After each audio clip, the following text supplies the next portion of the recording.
इंतज़ार मत करो, तुम जितना सोचते हो, जिंदगी उससे ज़्यादा तेजी से चलती है. गुड मॉर्निंग वॉरियर्स आणि सर्व भावी अधिकारी. वॉरियर ऑफिसर या आपल्या एज्युकेशनल चॅनलवर मी सुप्रिया आपणा सर्वांचं मनपूर्वक स्वागत करते. बऱ्याच वॉरियर्सना असणारं कन्फ्युजन आणि बऱ्याच जणांनी विचारलेला प्रश्न म्हणजे स्टेट बोर्डची कोणती पुस्तकं वाचावीत, जुनी पुस्तकं वाचावीत की नवीन वाचावीत आणि त्यामध्ये कोणत्या इयत्तेची पुस्तकं कोणत्या विषयासाठी वाचावीत. तर आजचं लेक्चर हे याच्यावरतीच असेल आणि स्टेट बोर्डच्या पुस्तकामधून डिरेक्टली क्वेश्चन्स येतात का MPSCला आणि येत असतील तर ते कोणत्या विषयावरती येतात आणि कोणत्या टॉपिकवरती येतात याच्याबद्दलची चर्चा आजच्या लेक्चरमध्ये आपण करणार आहोत. तर हे लेक्चर शेवटपर्यंत पहा, कारण याच्यामधला कंटेंट हा MPSC 2020 किंवा 2021 दोन्ही वर्षांच्या परीक्षांसाठी किंवा जी मुलं आत्ता 12वी झालेली आहेत आणि ग्रॅज्युएशन करतात, ज्यांचं स्वप्न आहे MPSC करण्याचं, त्या प्रत्येकासाठी हे लेक्चर युजफुल असणार आहे. तर सगळ्यात पहिल्यांदा बेसिक्स करा असं सगळेजण तुम्हाला सांगत असतील. म्हणजे जेव्हा तुम्ही या अभ्यासाकडे येता आणि तुम्ही जर कोणाचा गाईडन्स विचारला तर ते तुम्हाला हेच सांगत असतील की पाया मजबूत करून घ्या. पण एक्झॅक्टली पाया मजबूत करायचा किंवा बेसिक्स म्हणजे काय? हा प्रश्न प्रत्येकाच्या डोक्यात असतो. तर वॉरियर ऑफिसरवरती ऑलरेडी एक लेक्चर अपलोड केलेलं आहे मी, बेसिक्स म्हणजे काय ते तुम्ही नक्की पहा, कारण त्याच्यातून सुद्धा बऱ्याच गोष्टी तुमच्या क्लिअर होतील. इवन तिथे सुद्धा तुम्हाला स्टेट बोर्डबद्दलची थोडीफार कल्पना मिळून जाईल. तर बेसिक्स म्हणजे काय, तर मी अगदी थोडक्यात सांगते की तुम्ही ज्यावेळेला एखादं रेफरन्स बुक वाचायला घेता, म्हणजे जे पण विषयाचं पुस्तक असेल ते तुम्ही वाचायला घेता, तर ते तुम्हाला समजणं थोडंसं कठीण जातं. अर्थात एका ग्रॅज्युएशन झालेल्या विद्यार्थ्यासाठी लिहिलेलं बुक आणि एखाद्या 5वी-6वीच्या विद्यार्थ्यासाठी लिहिलेलं बुक याच्यामध्ये नक्कीच फरक असणार आहे. आणि जेवढं सोपं तुम्हाला 5वी-6वीचं पुस्तक वाचणं वाटत असेल, त्याच्यापेक्षा कितीतरी जास्त अवघड तुम्हाला ग्रॅज्युएशन नंतरचं पुस्तक वाचायला अर्थातच वाटेल. आणि म्हणूनच तुमच्या संकल्पना पूर्णपणे क्लिअर असणं हे जास्त इम्पॉर्टंट आहे आणि त्यालाच आपण बेसिक्स म्हणतो. त्यानंतर प्रश्न येतो, स्टेट बोर्डची पुस्तकं ही का वाचली पाहिजेत? तर अर्थात जर तुम्हाला पाया तुमचा मजबूत करायचा असेल तर त्याला स्टेट बोर्डला पर्याय नाही. तुम्ही या परीक्षेकडे वळलात तर स्टेट बोर्ड वाचणं हे मस्ट आहे आणि ज्यांनी स्टेट बोर्डपासून सुरुवात केलेली आहे त्यांना नक्कीच कमीत कमी वेळेत किंवा कमी प्रयत्नांमध्ये यश मिळालेलं आहे आणि अगदी चांगल्या पद्धतीचं यश त्यांना मिळालेलं आहे. म्हणून स्टेट बोर्ड वाचायची आहेत. तुमच्या संकल्पना पूर्णपणे क्लिअर होतात. तुम्हाला विषयाची गोडी निर्माण होते. त्या विषयामध्ये जे काही अवघड घटक वाटणारे असतात ते तुम्हाला अगदी सोपे वाटायला लागतात. तुम्ही अगदी त्याच्याशी फॅमिलियर होऊन जाता आणि ऑलरेडी आपण ते शाळेत असताना अभ्यासलेलं असल्यामुळे त्या विषयाशी मैत्री होण्यासाठी तुम्हाला स्टेट बोर्डचा फायदा होतो. त्याचबरोबर काही विषय तर असे आहेत की ज्या विषयांचे जे प्रश्न येतात परीक्षेला ते अगदी आपल्याला स्टेट बोर्डमधून डिरेक्टली पाहायला मिळतात. म्हणून स्टेट बोर्ड तुम्हाला वाचायचे आहेत. आता सगळ्यात महत्त्वाचा मुद्दा येतो तो म्हणजे स्टेट बोर्डची कोणती पुस्तकं आपण वाचायची, कारण स्टेट बोर्डचा जर सिलेबस पाहिला तर तो बदललेला आहे. जी जुनी पुस्तकं होती ती जाऊन आता त्या ठिकाणी नवीन पुस्तकं आलेली आहेत आणि मग काही विषयांमध्ये नवीन आणि जुन्या पुस्तकांमध्ये खूप डिफरन्स आहे. म्हणजे अगदी जसं की आपण जर इतिहासच्या बाबतीत पाहिलं, तर इतिहासचं जुनं पुस्तक आणि नवीन पुस्तक हे तुम्हाला कंप्लीटली डिफरंट पाहायला मिळेल. आणि मग इथे विद्यार्थ्यांचं कन्फ्युजन असतं की आम्ही स्टेट बोर्डची एक्झॅक्टली कोणती पुस्तकं वाचू. तर याच्याबद्दलच आपण डिस्कस करणार आहोत. तर आजच्या लेक्चरमध्ये तुम्हाला कंबाईंडसाठी कोणती स्टेट बोर्डची पुस्तकं वाचायला पाहिजेत हेही समजेल आणि त्याचबरोबर राज्यसेवेसाठी कोणती वाचायची आहेत ते पण समजेल. पण हे लेक्चर पाहताना तुम्ही जर एक वही आणि पेन घेऊन बसलात तर ते जास्त तुमच्यासाठी युजफुल राहील. कारण काही पॉइंट असे आहेत जे तुमच्याकडे नोट डाऊन केलेले असावेत की कोणतं पुस्तक तुम्हाला कधी वाचायचं आहे. कारण स्टेट बोर्डची कोणती पुस्तकं वाचायचं हे तर मी सांगेन, पण कधी कोणती वाचायची हे सुद्धा समजणं तितकंच इम्पॉर्टंट आहे. सगळ्यात पहिल्यांदा आपण इतिहास हा विषय घेऊया. जर आपण कंबाईंड म्हणजे संयुक्त परीक्षा जी असते गट ब साठीची, त्याचा जर आपण विचार केला तर त्याच्यासाठी इतिहास जो आहे आपल्याला तो आधुनिक भारताचा इतिहास आहे. आणि जर तुम्ही स्टेट बोर्डची जुनी पुस्तकं पाहिली, इथे आपण जे बोलत आहोत ते जुन्या पुस्तकांबद्दल बोलत आहोत, तर तुमच्याकडे जी वही आणि पेन असेल त्याच्यामध्ये तुम्ही हे पॉइंट्स नोट डाऊन करून घ्या. जुनी पुस्तकं जी आहेत त्याच्यामध्ये 5वीचं जर पुस्तक तुम्ही पाहिलं तर आपला स्वातंत्र्य लढा आहे. 8वीच्या पुस्तकामध्ये पण आधुनिक भारताचाच इतिहास दिलेला आहे, ज्याच्यामध्ये आपल्याला भारताची स्वातंत्र्य चळवळ पाहायला मिळते. तर ही 2 पुस्तकं अतिशय महत्त्वाची आहेत. यापैकी 5वीचं जे इतिहासचं पुस्तक आहे ते ऑलरेडी आपण प्रश्न उत्तरांच्या माध्यमातून कव्हर केलेलं आहे संपूर्ण बेसिक्स लेक्चर सीरीजमध्ये. तर त्याचे व्हिडिओज तुम्हाला वॉरियर ऑफिसरवरती मिळतील, ते तुम्ही पाहू शकता. त्यानंतर जे 11वीचं पुस्तक आहे, जुनं पुस्तक, त्याच्यामध्ये आपल्याला महाराष्ट्राचा इतिहास पाहायला मिळतो. आणि जर तुम्ही कंबाईंडचा सिलेबस पाहिला तर त्याच्यामध्ये असं मेन्शन केलेलं आहे, इतिहास विषयामध्ये तुम्हाला आधुनिक भारताचा इतिहास करायचा आहे, पण विशेषतः महाराष्ट्राच्या संदर्भासह असं म्हटलेलं आहे. त्यामुळे 11वीचं पुस्तक हे मस्ट आहे. हे तुम्ही 2 ते 3 वेळा तरी, कमीत कमी 2 ते 3 वेळा रीड केलं पाहिजे. मॅक्झिमम तुम्ही ते कितीही वेळा करू शकता, पण 2 ते 3 रीडिंग जरी केले आणि त्याच्यावरचे क्वेश्चन आन्सर तुम्ही सॉल्व्ह केले तर ते तुम्हाला इझी वाटायला लागेल. त्यानंतर प्रश्न येतो राज्यसेवेचा, स्टेट सर्व्हिसेस एक्झामिनेशन. तर याच्यासाठी तुम्हाला 5वी, 8वी, 11वी ही पुस्तकं तर वाचायचीच आहेत. प्लसमध्ये म्हणजे हे ॲडिशनमध्ये असेल पुढचं जे आहे ते, हे नक्की लक्षात ठेवा.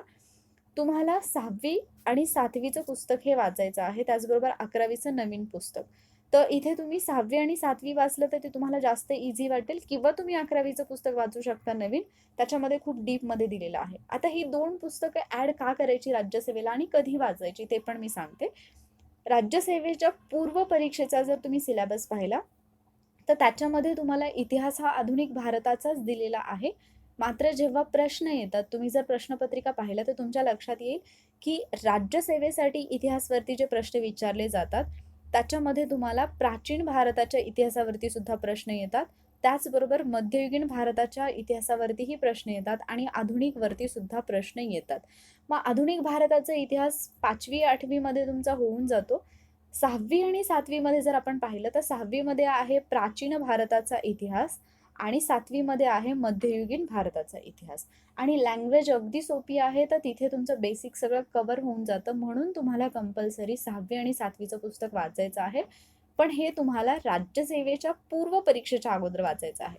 जर तुम्ही आत्ता अभ्यासाला सुरुवात करणार असाल, 2021ची परीक्षा तुमचं टार्गेट असेल किंवा त्यानंतरचं तुमचं टार्गेट असेल, तर तुम्ही ही पुस्तकं आत्ता वाचायला घ्यायची नाहीत. त्याचं रिझन म्हणजे हे मेन्सच्या दृष्टीने महत्त्वाची नाहीत आणि तुम्ही सुरुवात करताना मेन्सचा अभ्यास अगोदर करायचा आहे. मग 6वी आणि 7वीची पुस्तकं एक्झॅक्टली कधी वाचायची, तर जेव्हा तुमची एक्झाम असेल त्याच्या आधी तुम्ही 2 महिने ही पुस्तकं वाचायला घेऊ शकता. त्याच्यापेक्षा जास्त कालावधी या पुस्तकांसाठी देण्याची आवश्यकता नाही. इथे तुमचा प्राचीन आणि मध्ययुगीन भारताचा इतिहास कव्हर होऊ शकतो. 11वीचं नवीन जे स्टेट बोर्डचं पुस्तक आहे, तर त्याच्यामध्ये सुद्धा तुम्हाला प्राचीन आणि मध्ययुगीन भारताचा इतिहास पाहायला मिळेल, ज्याच्यामध्ये हडप्पा संस्कृती वगैरे जे घटक आहेत ते अगदी डीपमध्ये दिलेले आहेत. तर ते सुद्धा तुमचं तिथून कव्हर होऊ शकतं. एक तेवढंच जरी पुस्तक तुम्ही वाचलं तरी सुद्धा ते इनफ होऊ शकतं, पण लँग्वेजमध्ये थोडासा फरक पडतो, थोडी लँग्वेज तुम्हाला टफ वाटू शकते. तर अशा पद्धतीने तुम्हाला इतिहासचा इथे अभ्यास करायचा आहे. आता इतिहासचे प्रश्न स्टेट बोर्डमधून येऊ शकतात का, तर नक्कीच येऊ शकतात. म्हणजे काही उदाहरणं जर आपण पाहिली तर 1857च्या उठावावरती जे प्रश्न आलेले आहेत की कोणत्या ठिकाणच्या उठावाचं नेतृत्व कोणी केलं किंवा तिथे कोण इंग्रज अधिकारी होता, तर हे तुम्हाला 5वी 8वीच्या पुस्तकामध्ये पाहायला मिळून जाईल. त्याचबरोबर जर आपण स्वातंत्र्य चळवळ पाहिली, गांधी युग पाहिले, गांधीजींच्या कालावधीमध्ये झालेल्या चळवळी पाहिल्या, असहकार चळवळ असेल, सविनय कायदेभंग असेल, याच्यावरचे जे प्रश्न आतापर्यंत परीक्षेत आलेले आहेत ते तुम्हाला स्टेट बोर्डमध्ये सुद्धा पाहायला मिळतील. त्यामुळे इतिहासाचे प्रश्न जे आहेत आणि इव्हन महाराष्ट्राच्या इतिहासावरचे स्पेसिफिकली जे प्रश्न येतात ते तर मोस्टली 11वीच्या इतिहासच्या पुस्तकामधून असतात, जे की 11वीचं जुनं इतिहासचं पुस्तक आहे. आणि म्हणून तुम्हाला स्टेट बोर्ड व्यवस्थित करायचं आहे. हे झालं इतिहासबद्दल. त्यानंतर आपण येऊयात भूगोलकडे.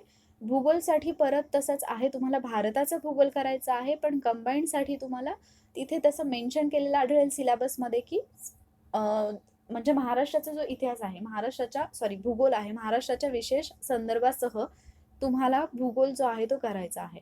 कंबाईंडच्या सिलेबसमध्ये जरी पृथ्वी, जग या गोष्टी दिल्या असतील, प्राकृतिक भूगोल दिला असेल, तरी सुद्धा कंबाईंडला जे प्रश्न येतात ते मोस्टली महाराष्ट्राच्या भूगोलावरती येतात. काही प्रश्न हे भारताच्या भूगोलावरती सुद्धा असतात. तर जर कंबाईंडचा आपण विचार केला तर तुम्हाला भूगोलचं 4थीचं जे जुनं पुस्तक आहे, अगदी जुनं, त्याच्यामध्ये महाराष्ट्राचा भूगोल आहे आणि अतिशय छान पद्धतीने या पुस्तकामध्ये दिलेलं आहे, ज्याच्यामध्ये तुम्हाला मॅप पाहायला मिळतील. अगदी सोपी लँग्वेज आहे आणि ते पुस्तक जर तुम्ही वाचलं तर तुम्हाला अख्खा महाराष्ट्र समजेल, ज्याच्यामध्ये महाराष्ट्रातील वनसंपत्ती, महाराष्ट्रामध्ये पर्जन्याचं प्रमाण कसं आहे, महाराष्ट्रातलं हवामान कसं आहे, प्राकृतिक रचना कशी आहे, अभयारण्य कोणते आहेत, हे सगळे पॉईंट तुमच्या 4थीच्या पुस्तकातून कव्हर होतात. त्यानंतर 5वीचं पुस्तक जर पाहिलं तर याच्यामध्ये तुम्हाला भारताचा भूगोल पाहायला मिळेल. तर ज्या पद्धतीने 4थीच्या पुस्तकामध्ये महाराष्ट्र कव्हर झालेला आहे, त्याच पद्धतीने 5वीच्या पुस्तकामध्ये भारताचा भूगोल कव्हर करण्यात आले. त्यामुळे तुम्हाला 5वीचं पुस्तक वाचायचं आहे आणि अगदी सोप्या भाषेमध्ये आहे, त्यामुळे ते समजायला सोपं जातं. त्यानंतर 9वीचं पुस्तक जे आहे त्याच्यामध्ये परत तुम्हाला जुनंच पुस्तक, त्याच्यामध्ये परत तुम्हाला महाराष्ट्राचा भूगोल पाहायला मिळेल आणि 10वीमध्ये भारताचा भूगोल पाहायला मिळेल. तर 9वी आणि 10वीमध्ये जे महाराष्ट्र आणि भारताचा भूगोल दिलेला आहे तो थोडा डीपमध्ये दिलेला आहे. तर 10वीचं जे भूगोलाचं पुस्तक आहे त्याच्यातून सुद्धा डिरेक्टली क्वेश्चन्स तुम्हाला आयोगाच्या पेपरमध्ये पाहायला मिळू शकतात. म्हणून ही पुस्तकं तुम्हाला अजिबात स्किप करायची नाहीत. तर ही पुस्तकं तुम्ही प्रॉपरली करणार आहात. याच्यापैकी 4थीच्या भूगोलावरचं लेक्चर ऑलरेडी वॉरियर ऑफिसरवरती आहे, जे आपण बेसिक्सची लेक्चर सिरीज घेतोय त्याच्यामध्ये, तर ते तुम्ही पाहू शकता. त्यानंतर आपण येऊयात राज्यसेवेकडे. राज्यसेवेमध्ये सुद्धा पूर्व आणि मुख्य अशा दोन्ही परीक्षांमध्ये तुम्हाला भूगोलाचा अभ्यास करावा लागतो. तर तुम्ही राज्यसेवेसाठी 5वी पासून 12वी पर्यंतची सगळी पुस्तकं तुम्हाला वाचायची आहेत. 11वी आणि 12वीची जी जुनी पुस्तकं आहेत भूगोलची, त्याच्यामध्ये तुम्हाला जगाचा भूगोल पाहायला मिळेल, भाग 1 आणि भाग 2. तर त्याच्यामधून सुद्धा डिरेक्टली राज्यसेवेमध्ये प्रश्न येतात आणि राज्यसेवेच्या पूर्व आणि मुख्य दोन्ही परीक्षेमध्ये तुम्हाला प्राकृतिक भूगोल असेल किंवा जगाचा भूगोल असेल तर याच्यावरती प्रश्न पाहायला मिळतात. राज्यसेवेसाठी पूर्व परीक्षेसाठी 6वी, 7वी आणि 8वी ही जी 3 भूगोलची पुस्तकं आहेत, तर ही तुम्ही पूर्व परीक्षेच्या अगोदर करू शकता.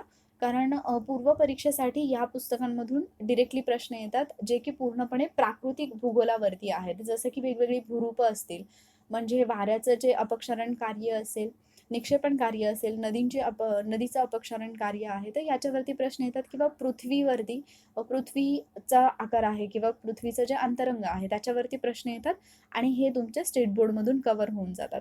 आणि हे वाचल्यानंतर तुम्हाला रेफरन्स बुक वाचताना ते खूप इझी वाटू शकतं आणि त्याचबरोबर तुमचा कंटेंट जो आहे तो अगदी परफेक्ट होऊ शकतो. तर अशा पद्धतीने कंबाईंड आणि राज्यसेवेसाठी काय करायचं हे तुम्हाला समजलं असेल भूगोल ह्या विषयासाठी. त्यानंतर येतो विज्ञान हा विषय. विज्ञान हा विषय असा आहे की ज्या विद्यार्थ्यांचं बॅकग्राऊंड नाही आहे सायन्स, त्यांना हा विषय फार अवघड जातो. तर त्यामुळे राज्यसेवेचा जर विचार केला तर विज्ञानवरती जास्त प्रश्न येतात, पण हा विषय अवघड जात असल्यामुळे बरेच विद्यार्थी हा विषय स्किप करतात. तर या विषयासाठी तुम्ही कोणतंही रेफरन्स बुक न वापरता फक्त स्टेट बोर्डवरती सुद्धा तुम्ही मॅक्झिमम स्कोर घेऊ शकता. कशा पद्धतीने ते मी सांगते तुम्हाला. जर समजा तुमचं विज्ञान चांगलं असेल, म्हणजे तुमचं स्ट्रॉंग असेल बॅकग्राऊंड विज्ञानच्या बाबतीत, तर तुम्ही 8वी पासून 10वी पर्यंतची पुस्तकं जी आहेत ती तुम्ही वाचू शकता. तिथे तुमचं ऑलमोस्ट सगळं होऊन जाईल.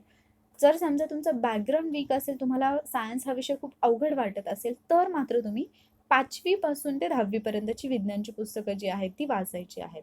आता वाचताना नवीन पुस्तकं वाचायची की जुनी पुस्तकं वाचायची हा परत एक मोठा प्रश्न आहे.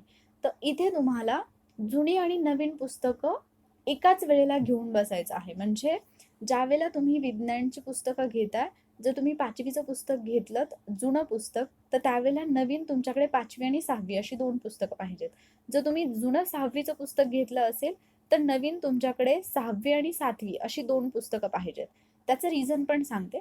जर दोन्ही तुम्ही पुस्तकं पाहिली विज्ञानची, तर याच्यामध्ये जुन्या आणि नवीन पुस्तकांमध्ये बरेच घटक जे आहेत किंवा बरेच धडे जे आहेत ते सेम आहेत. म्हणजे उदाहरणार्थ आम्ल, आम्लारी आणि क्षार हा धडा जर तुम्ही पाहिला तर तो तुम्हाला जुन्या पुस्तकातही पाहायला मिळेल, नवीन पुस्तकात सुद्धा पाहायला मिळेल. फिजिक्समधले काही घटक जर आपण पाहिले, जसे की ध्वनी आहे, त्याच्यानंतर प्रकाश आहे, तर हे घटक जर तुम्ही पाहिले तर ते तुम्हाला जुन्या पुस्तकातही पाहायला मिळतील, नवीन पुस्तकातही पाहायला मिळतील. त्यामुळे तुम्ही जेव्हा हा टॉपिक घेता, म्हणजे विज्ञानचं पुस्तक तुम्ही स्टँडर्ड वाईज न वाचता तुम्हाला ते घटकनिहाय म्हणजे टॉपिक वाईज वाचायचं आहे. मग जर तुम्ही ध्वनी हा घटक घेतला, तर 5वी पासून ते 10वी पर्यंत ध्वनी या घटकावरती, म्हणजे ध्वनी हा घटक ज्या ज्या इयत्तेमध्ये दिलेला आहे ते सगळे तुम्हाला वाचून काढायचे आहेत. त्याच्यामधले सिमिलर पॉईंट तुम्हाला काढायचे आहेत. सिमिलर पॉईंट तुम्ही नवीन पुस्तकातून कव्हर करू शकता. डिफरंटवाले सुद्धा नवीनमध्येच तुम्हाला पाहिजे आहेत, कारण ते थोडं डीपमध्ये दिलेलं असेल. विज्ञानचा अभ्यास करताना आणखी एक काळजी घ्यायची, ती म्हणजे विज्ञानच्या धड्यांमध्ये जे मध्ये प्रश्न दिलेले असतात, म्हणजे ते विद्यार्थ्यांच्या अभ्यासासाठी प्रश्न असतात. जसं की तुम्ही एखादा धडा वाचायला लागल्यानंतर तुम्हाला मध्ये कुठेतरी असा प्रश्न दिसेल, जरा डोके खाजवा, जरा डोके चालवा, हे माहीत आहे का तुम्हाला? असे जे बॉक्सेस असतात पुस्तकामध्ये सायन्सच्या, तर त्याच्यामधले प्रश्न जे असतात ना ते फार महत्त्वाचे असतात. जर तुम्ही जुनी पुस्तकं पाहिली तर तुम्हाला या सगळ्या प्रश्नांची उत्तरं त्या पुस्तकाच्या शेवटी पाहायला मिळतील. नवीन सिलेबसमध्ये मात्र ती उत्तरं शेवटी दिलेली नाहीत. ते मे बी नवनीतमध्ये म्हणजे गाईडमध्ये तुम्हाला पाहायला मिळतील. पण ते जे प्रश्न असतात धड्यांच्या मध्ये दिलेले, ते प्रश्न बऱ्याचदा आयोगाने जसेच्या तसे विचारलेले आहेत. इव्हन 9वी आणि 10वीचं पुस्तक तर तुम्हाला फुल फोकसनी करायचं आहे. कारण या पुस्तकातून जसेच्या तसे प्रश्न हे आपल्या एक्झाममध्ये आलेले आहेत. राज्यसेवा असेल किंवा कंबाईन असेल तर दोन्हीकडे. त्यामुळे तुम्ही जर 5वी पासून 10वी पर्यंत विज्ञान परफेक्ट केलं, तर ऑलमोस्ट तुमचा 70 ते 80% विज्ञानचा अभ्यास हा इथेच कव्हर होऊन जातो. आणि मग उरलेल्या 20% साठी तुम्ही रेफरन्स बुक फॉलो करू शकता आणि त्याची बुक लिस्टसुद्धा मी लवकरच तुम्हाला देणार आहे आपल्या चॅनलवरती. सो विज्ञानबद्दल पण तुमचं कव्हर झालं असेल. आता एक महत्त्वाचा विषय उरतो, तो म्हणजे नागरिकशास्त्र किंवा राज्यशास्त्र, जो की तुम्हाला पैकीच्या पैकी मार्क्स मिळवून देऊ शकतो.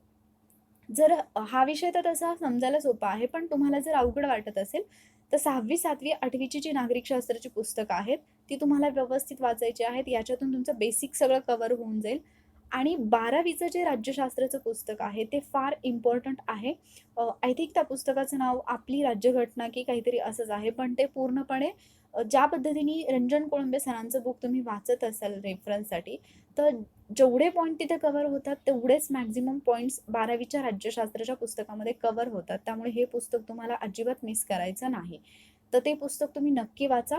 जर PDF अवेलेबल असेल तर ती मी तुम्हाला टेलिग्रामच्या चॅनलवरती किंवा ग्रुपवरती देण्याचा नक्की प्रयत्न करेन.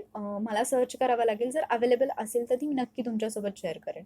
तर 12वीचं पुस्तक तुम्हाला मिस करायचं नाही. इथून तुमचा राज्यशास्त्र हा विषय अगदी परफेक्ट होऊन जातो. ऑलमोस्ट म्हणजे इथे तर तुमचा ऑलमोस्ट 90% स्टडी होऊन जाईल. आणि मग उरलेलं जे आहे ते रंजन कोळंबे सरांचं बुक वाचलं तर ते तुम्हाला कंबाईनसाठी इनफ आहे, मोर दॅन इनफ आहे. राज्यसेवा पूर्व परीक्षेसाठी कोळंबे सरांचं पुस्तक इनफ आहे, पण मेन्ससाठी मात्र तुम्हाला लक्ष्मीकांतचं बुक वापरावं लागेल. तर ते बुक लिस्टबद्दल किंवा रेफरन्स बुकबद्दल मी पुढच्या व्हिडिओमध्ये डिटेलमध्ये बोलेन. आता हे झालं रीडिंगबद्दल, म्हणजे तुम्ही एवढे सगळी पुस्तकं वाचणार आहात, या पुस्तकांमधले धडे वाचणार आहात. पण फक्त वाचून थांबायचं आहे का? तर नाही. जेवढं तुम्ही रीडिंग करताय, तेवढंच तुम्हाला प्रॅक्टिससुद्धा गरजेची आहे. त्याचबरोबर एक विषय राहिला आपला, तो म्हणजे इकॉनॉमिक्स. तर इकॉनॉमिक्ससाठी तुम्ही स्टेट बोर्डकडे नाही गेलात तरी चालेल. डायरेक्टली तुम्ही रंजन कोळंबे सरांचं बुक घेतलं तरी चालेल. किंवा मग 9वी किंवा 10वी, आय थिंक 10वीमध्ये आहे इकॉनॉमिक्सचं बुक, ज्याच्यामध्ये तुमचं बेसिक कव्हर होऊ शकतं. तर त्याचं वन रीडिंगसुद्धा इनफ आहे. म्हणजे फक्त तुम्हाला अर्थशास्त्र या विषयाची तोंड ओळख व्हावी म्हणून ते एक रीडिंगसुद्धा इनफ आहे. त्याच्यापेक्षा जास्त करण्याची गरज नाही. आता रीडिंग झाल्यानंतर प्रॅक्टिस महत्त्वाची म्हणजे काय? तर प्रत्येक धडा झाल्यानंतर जे स्वाध्यायाचे प्रश्न दिलेले असतात, जे विद्यार्थ्यांसाठी असतात, ते सगळे प्रश्न तुम्हाला सोडवायचे आहेत. ते सगळे प्रश्न तुम्हाला अटेंड करायचे आहेत. त्याचं रिझन म्हणजे जरी 5वी 6वीची पुस्तक आपल्याला सोपी वाटत असली, तरीसुद्धा त्याच्यातून बरेचसे पॉईंट कव्हर होतात आणि कदाचित तुम्ही एकदा रीडिंग केल्यानंतर त्याच्यावरचे प्रश्न कदाचित तुम्हाला येणार नाहीत. कारण ते वाचलेलं सगळंच लक्षात राहील असं नाही. म्हणून तुम्हाला त्याच्या खालचे स्वाध्यायाचे प्रश्न सोडवायचे आहेत. मग जरी ते ऑब्जेक्टिव्ह असले तरीसुद्धा आणि डिस्क्रिप्टिव्हसुद्धा, म्हणजे जसे की काही प्रश्न जे असतील ते रिकाम्या जागांवरती असतील, काही जोड्या लावांवरचे असतील, तर हे प्रश्न तर तुम्ही सोडवणार आहात. पण प्लस जे कारणे द्यायचे प्रश्न असतील किंवा टिपा लिहावरचे प्रश्न असतील, तर ते प्रश्नसुद्धा तुम्हाला सोडवायचे आहेत. याच्यातून तुमचं बेसिक तर स्ट्रॉंग होईल, पण इथेच तुमचं 50% रेफरन्स बुकचा जो स्टडी आहे तो सुद्धा 50% इथेच होऊन जाईल. आणि म्हणून तुम्हाला स्वाध्यायाचे प्रश्न सोडवायचे आहेत. तर अशा पद्धतीने जे स्टेट बोर्डची पुस्तकं आहेत त्याचं महत्त्व काय, ती कशा पद्धतीने वाचायला पाहिजेत, कोणत्या विषयाची आणि कोणती पुस्तकं, जुनी की नवीन पुस्तकं वाचायला पाहिजेत, या सगळ्या पॉईंट्सबद्दल आज आपण डिस्कशन केलेलं आहे. हे सगळे पॉईंट नोट डाऊन करून ठेवा आणि त्यानुसारच तुम्ही स्टडी करा. 100% या गोष्टीचा तुमच्या यशामध्ये खूप मोठा वाटा असेल. जर तुम्हाला हे लेक्चर युजफुल वाटलं असेल तर लाईक करायला विसरू नका. तुमचे जे इतर फ्रेंड्स कोणी MPSCची तयारी करत आहेत त्यांच्यासोबत सुद्धा हे लेक्चर शेअर करा आणि त्यांच्यासोबत सुद्धा तुम्ही बेसिकची तयारी करू शकता. आणि अजूनही तुम्ही वॉरियर ऑफिसर या आपल्या एज्युकेशनल चॅनलला सबस्क्राईब केलं नसेल तर पटकन सबस्क्राईब करा. Stay safe. Thank you warriors.